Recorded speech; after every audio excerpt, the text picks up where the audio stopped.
Informasi lainnya datang dari Kementerian Dalam Negeri yang menegaskan dalam pembahasan rancangan Undang-Undang Daerah Khusus Jakarta, sikap pemerintah soal Kepala Daerah Jakarta tetap pada mekanisme pilkada alias dipilih oleh rakyat. Hal ini sekaligus menegaskan sikap pemerintah yang berseberangan dengan DPR, di mana mayoritas fraksi di parlemen mengusulkan kepala daerah di Jakarta setelah ibu kota berpindah, kedepannya akan ditunjuk oleh Presiden. Hal itu disampaikan Menteri Dalam Negeri Tito Karnavian dalam diskusi di Media Center Indonesia Maju pada Selasa sore.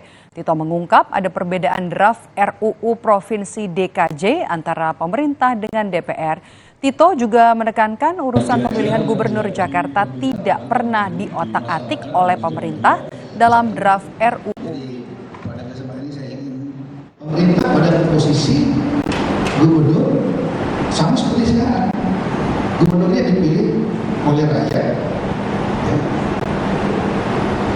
50% plus 1, sama seperti mekanisme rekrutmen kepala daerah DKI sekarang ini, yaitu melalui pilkada.